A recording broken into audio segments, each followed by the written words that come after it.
ఏంట్రా ఇది? బయట ఉండాల్సిన ఇంట్లో తీసుకొచ్చి పడేస్తున్నావు. ఏమైందిరా నీకు? నా చిన్నతనంలో నువ్వే కదా చెప్పావు ఇలా సెటప్ చేసుకుంటే ఏ దెయ్యమో పిశాచి భూతమో లోపలికి రాదు అని. చెప్పినప్పుడు నువ్వు చిన్న పిల్లాడివి, ఇప్పుడు గాడిదలా ఎదిగావు. అమ్మో, దెయ్యానికి గాడిద వయసు గుర్ర వయసు తేడాలు ఉండవు. ఏ వయసులో ఉన్నవాడైనా పట్టుకుంటుంది. నిన్ని జన్మలో ఎవ్వరూ మార్చలేరా. చూసావా, ఈ సెటప్ దాటి ఏ దెయ్యం లోపలికి వచ్చే ఛాన్సే లేదు. Full safe. ఈ సెటప్ ని దాటి ఒకవేళ ఏదైనా దెయ్యం వస్తే ఏం చేస్తావు? నోరు మూస్తావా? దానికి వేరే సెటప్ చేసి ఉంచుకున్నానులే. ఏంటది? జై హనుమాన్ వీరాంజనేయ మారుతి నమో నమః. తండ్రి, ఈ భూత ప్రేత పిశాచాల నుండి దుష్ట శక్తి నుండి నువ్వే నన్ను కాపాడాలి తండ్రి. కాపాడతాడు.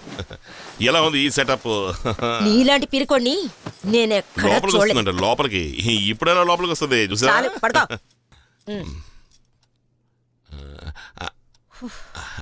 అమ్మా. ఏంట్రా? రేపు ఉదయం నన్ను 5 గంటలకే పెందరాడే లేపాయి. ఎందుకు?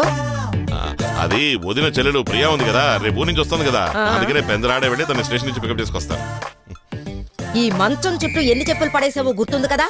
అన్ని చేతులు చిరిగిపోయేలా కొడతాను. మూసుకుని పడుకో, డ్రైవర్ తీసుకొస్తాను.